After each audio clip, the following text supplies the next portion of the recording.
lagyan ng konting asin at saka takpan muna natin mga kaibigan hanggang dumam.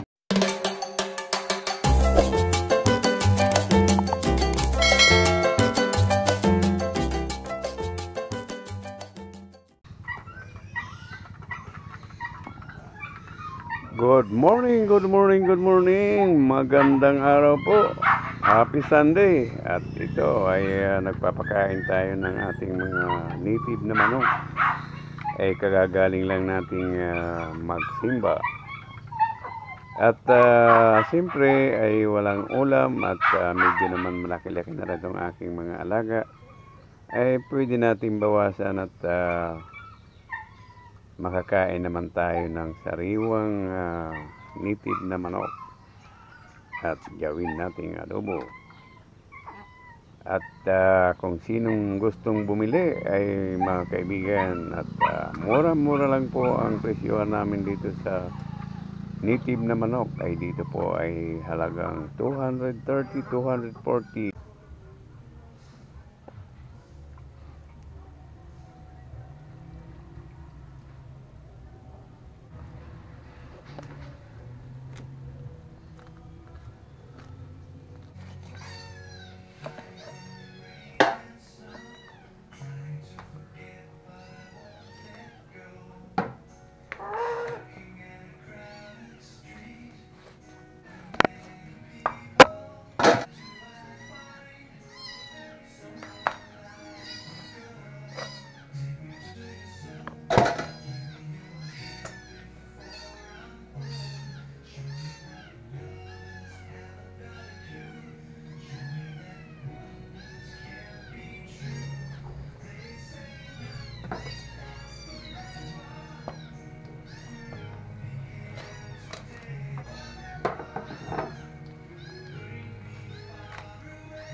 Mga kaibigan, ito na rin po. Ito na yung dalawang manok at native na manok. Ganyan lang karami at hindi naman masyadong kalakihan ni yun po ay 1 kilo lang po. May get.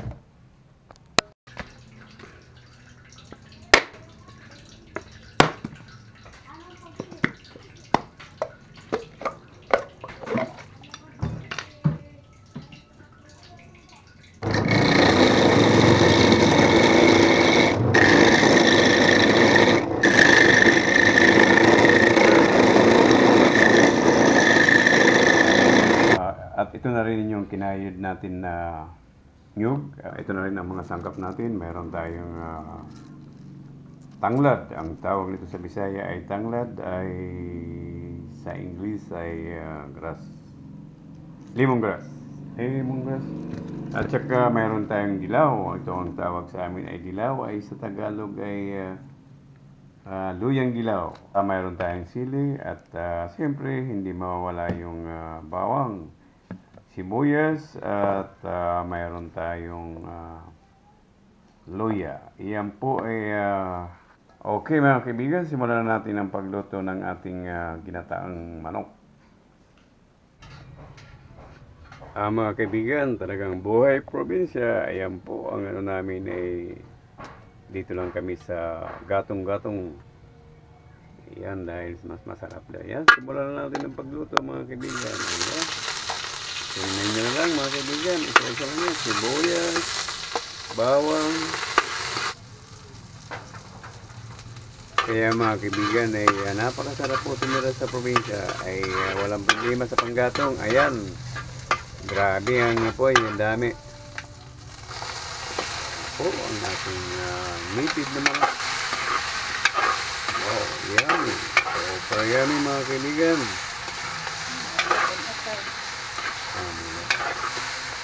Ayan, amoy pa lang talaga. Amoy pa lang, ulam na. Magugutom ka na.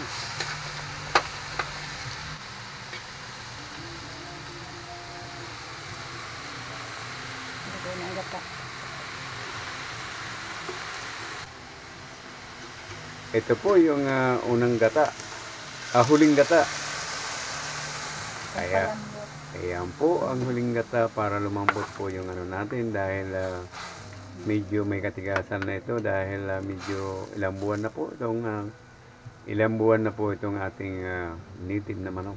Ang lemongrass saka ahong dilaw. Ayan.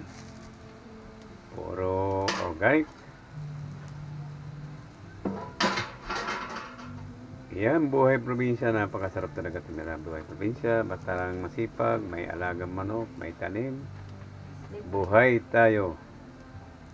Maraming libre dito sa probinsya. Mga kaibigan, maging masipag ka lang. Libreng ulam. Lagyan ng konting asin at saka takpan muna natin mga kaibigan. Ayan, nalagay na natin yung unang gata mga kaibigan. At ayan, antayin na natin matuyo at tingnan natin kung malambot na yung ginataan nating native na manok. At pag alam natin malambot na, ay okay na po yun. Ayan, at nakikita ko yung paborito ko. Ayun, yung dugo. Paborito ko at saka atay. Atay ng manok. Yan ang mga paborito ko dito sa native na manok. Ito mga kaibigan, at try natin ito. Try natin tikman. Ayan ang paborito ko ay atay ng manok. Okay, hanggang dito na lang. Maraming salamat. Tikman ko muna. Yagam. Maraming salamat sa inyong lahat. Doon po sa baguhan. Kung pwede po ay pakingin naman isang subscribe. At pakihit na rin ang notification bell para lagi kayong updated sa aking bagong upload na video. Maraming salamat po at lagi po tayo mag-iingat. Dabo.